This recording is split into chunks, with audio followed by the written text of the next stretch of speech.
Nina, une jeune fille noire de 17 ans, était excitée à l'idée de visiter, pour la première fois, le grand magasin de son père. Cet établissement, véritable temple du commerce au cœur de la ville, était connu pour la diversité de ses produits et pour son service impeccable. Peu de personnes connaissaient la véritable identité de Nina, et encore moins les employés du magasin. En franchissant les portes automatiques, le chef de la sécurité, Monsieur Laurent, la remarqua sur les écrans de surveillance, avec une légère méfiance qui surgit sans raison apparente, sauf pour la couleur de sa peau. Sans poser de questions, il appuya sur l'interphone pour alerter les autres agents. « Attention, une jeune fille noire vient d'entrer dans le magasin. »« Soyez vigilants », ordonna-t-il d'une voix ferme. Les agents de sécurité, dispersés dans les couloirs, se regardèrent immédiatement, en alerte. Lucas, un jeune agent diligent, examinait chaque mouvement de Nina, tandis que Sonia, une agente expérimentée, gardait une attitude plus réservée, mais continuait de la surveiller. Patrick, un autre agent, se plaça discrètement près de la sortie, prêt à intervenir. Pendant 2 heures, Nina déambula dans les couloirs, s'arrêtant parfois pour examiner un article, discuter avec un vendeur ou simplement apprécier l'atmosphère. Elle ne soupçonnait pas que chacun de ses mouvements était scruté, analysé et jugé par les caméras de sécurité. Finalement, après avoir terminé sa visite, Nina se dirigea vers la sortie, mais au moment où elle franchit le portique, l'alarme retentit soudainement. Le son strident résonna dans tout le magasin, et en quelques secondes, Monsieur Laurent, Lucas et Patrick étaient sur elle. « Nous avons un soupçon de vol », annonça Laurent à l'interphone d'un ton sérieux et urgent. Le cœur battant, Nina vit les agents de sécurité s'approcher d'elle avec une détermination froide. L'alarme continuait de sonner, attirant l'attention de nombreux clients qui se rassemblaient autour, partagés entre curiosité et embarras, mais sans intervenir. « Je n'ai rien fait, je vous le jure », s'exclama Nina, d'une voix tremblante et les yeux embués. La honte l'envahissait, et ses mains tremblaient tandis qu'elle essayait de garder son calme, mais les regards accusateurs des agents la rendaient encore plus mal à l'aise. Lucas, le jeune agent, fut particulièrement insistant. « Ouvrez votre sac, s'il vous plaît. Nous devons vérifier. » Sonia, qui observait la scène avec une certaine réserve, s'approcha lentement pour calmer la situation. « Nina, ne t'inquiète pas, nous allons juste vérifier, » dit-elle. En larmes, Nina ouvrit son sac, montrant son contenu, un portefeuille, un téléphone, quelques documents personnels et un livre. Rien d'autre. Les agents fouillèrent les articles avec précaution, mais ne trouvèrent rien de suspect. Patrick, qui observait de loin, s'approcha pour examiner de plus près et conclut finalement, « Il semble que tout soit en ordre. Peut-être avons-nous fait une erreur. » Les murmures dans la foule devinrent plus forts, et certains clients, visiblement mal à l'aise, commencèrent à quitter le magasin. Monsieur Laurent, réalisant la gravité de la situation et le malaise parmi les clients, décida d'intervenir. « Je suis désolé pour cette situation, nous allons mettre fin à cette vérification immédiatement. » Nina, toujours en larmes, remit son sac sur son épaule.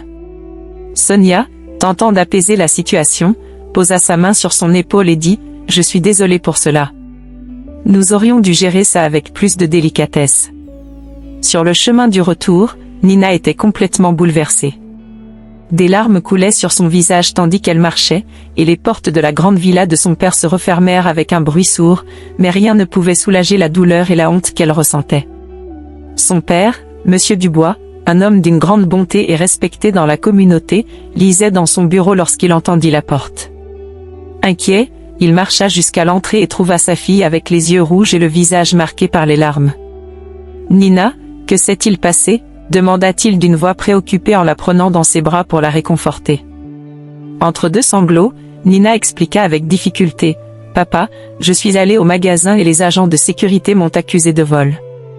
Ils ont fouillé mon sac devant tout le monde. » Monsieur Dubois fut choqué, il savait que la sécurité du magasin était stricte, mais il n'avait jamais imaginé que cela entraînerait une telle humiliation pour sa fille. Il poussa un profond soupir, tandis que colère et tristesse se mêlaient dans son regard. « Nina, je suis désolé, » dit-il, la voix chargée de douleur. « Je ne savais pas que cela pouvait arriver. » Le cœur lourd, il serra un peu plus fort sa fille dans ses bras. Il ne pouvait accepter ce qui s'était passé, surtout dans son propre magasin. Après un moment de silence, il la regarda dans les yeux, déterminé, « Je te promets que je vais enquêter personnellement sur ce qui s'est passé. Personne n'a le droit de te traiter de cette façon, surtout dans mon magasin. Je veillerai à ce que justice soit faite. » Nina acquiesça, émue par les paroles réconfortantes de son père, mais toujours bouleversée. Monsieur Dubois l'accompagna jusqu'à sa chambre, où elle pourrait se reposer et tenter de calmer son esprit tourmenté. Cette nuit-là, lui et son épouse, Marie, ne purent trouver le sommeil. Marie, horrifiée par ce que sa fille avait enduré, ne cessait de repasser l'incident dans son esprit. « Comment ont-ils pu faire ça ?» dit-elle, la voix tremblante de colère. « Nous devons découvrir toute la vérité », répondit fermement Monsieur Dubois. Ce n'est pas seulement une question de justice pour Nina, mais pour toutes les personnes qui pourraient être traitées de la même manière. Le lendemain matin, Monsieur Dubois se rendit au magasin plus tôt que d'habitude et convoqua Monsieur Laurent ainsi que les agents impliqués dans l'incident. En voyant l'expression sérieuse de leur chef, les employés étaient inquiets. « J'exige des explications claires sur ce qui s'est passé hier avec ma fille », déclara Monsieur Dubois d'une voix calme mais autoritaire. « Je veux voir toutes les images de surveillance. Je veux savoir exactement pourquoi elle a été traitée comme une criminelle. » En mentionnant ma fille, Monsieur Laurent et les autres agents échangèrent des regards incrédules, et une lueur d'inquiétude apparut sur leur visage. Lucas, qui avait été particulièrement insistant pendant l'incident, bégaya en disant « Votre fille ?» Monsieur Dubois répondit, sérieux, « Oui, Nina, ma fille, la jeune fille que vous avez humiliée devant tout le monde hier est ma propre fille. » Un silence lourd tomba dans la pièce. Les agents de sécurité, qui semblaient indifférents la veille, comprenaient maintenant la gravité de l'erreur qu'ils avaient commise. Accuser la fille du PDG du magasin où il travaillait n'était pas seulement une erreur professionnelle, mais une faute morale impardonnable.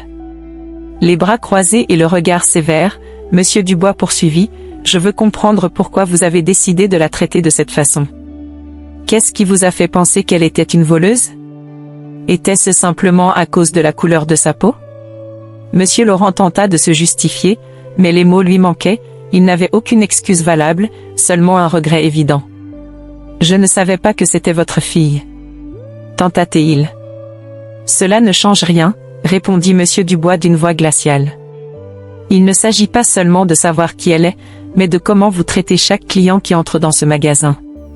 Vous avez manqué de respect à la dignité humaine. » Les agents baissèrent la tête, comprenant pleinement l'étendue de leur culpabilité. La tension dans la pièce était palpable, et personne n'osait affronter le regard sévère de leur patron. Ensuite, Monsieur Dubois se tourna vers son équipe de direction et déclara, « À partir d'aujourd'hui, des mesures rigoureuses seront mises en place pour éviter qu'un tel incident ne se reproduise. Toute forme de discrimination est inadmissible ici. Monsieur Laurent, je crains de n'avoir d'autre choix que de résilier votre contrat. » Monsieur Laurent, profondément ébranlé, acquiesça en silence, sachant qu'il n'avait aucun argument pour contester. Cependant, il restait encore des questions sans réponse. Monsieur Dubois réalisa que certains agents de sécurité semblaient avoir agi sous les ordres de Monsieur Laurent, et il était déterminé à comprendre le niveau d'implication de chacun. Il convoqua les 3 autres agents impliqués dans l'incident, visiblement nerveux, ne sachant pas à quoi s'attendre. « Je veux que vous soyez sincère avec moi, » dit Monsieur Dubois. « Avez-vous agi de votre propre initiative ou sous les ordres de Monsieur Laurent ?» Les agents échangèrent des regards hésitants, jusqu'à ce que, finalement, l'un d'eux réponde, « Monsieur, nous avons suivi les instructions de Monsieur Laurent. Il nous avait demandé de surveiller toutes les personnes qui, selon lui, semblaient suspectes, ce qui, malheureusement, incluait souvent des personnes de couleur. » Monsieur Dubois ferma les yeux un instant, absorbant la nouvelle. « Je comprends, » dit-il, la voix chargée de déception.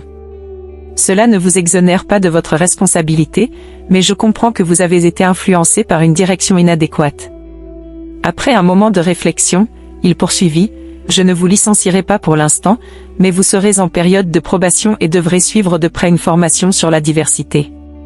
Si je perçois le moindre signe que ce comportement persiste, je prendrai des mesures plus sévères. » Les agents, soulagés de ne pas être immédiatement renvoyés, mais conscients de la gravité de leurs actions, quittèrent la pièce en portant le poids de leur choix.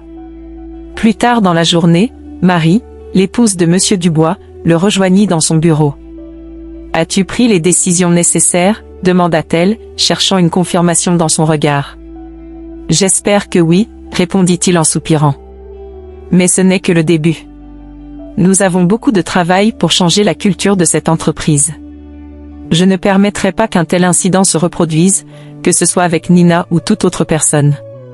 Marie posa une main réconfortante sur son épaule. Je sais que tu feras ce qu'il faut, mais souviens-toi que tu n'es pas seul dans ce combat. Nous sommes tous unis pour garantir que ce magasin soit un lieu où chacun se sente respecté. Monsieur Dubois, déterminé à transformer cet événement en une opportunité de changement positif, savait que le chemin serait long et difficile. Mais, pour l'amour de sa fille et de tous ceux qui ont été victimes d'injustice, il était prêt à faire ce qu'il fallait. Cette histoire révèle comment un incident tragique a mis en lumière de graves failles dans une culture d'entreprise. Monsieur Dubois, en affrontant l'humiliation de sa propre fille, a décidé de prendre des mesures courageuses pour changer les choses. Il a compris que le respect et la dignité humaine doivent être les fondements de toute organisation et que chacun, quelle que soit son origine, mérite d'être traité avec justice. Que cette histoire nous rappelle l'importance de l'empathie, de la justice et de l'action. Nous ne pouvons fermer les yeux sur les injustices, même lorsqu'elles semblent n'être que de simples erreurs humaines. La véritable transformation commence par la prise de conscience, suivie d'actions concrètes pour construire un environnement où chacun se sent valorisé et respecté. Si cette histoire vous a touché ou inspiré, n'oubliez pas de vous abonner et de partager. Prenons soin les uns des autres.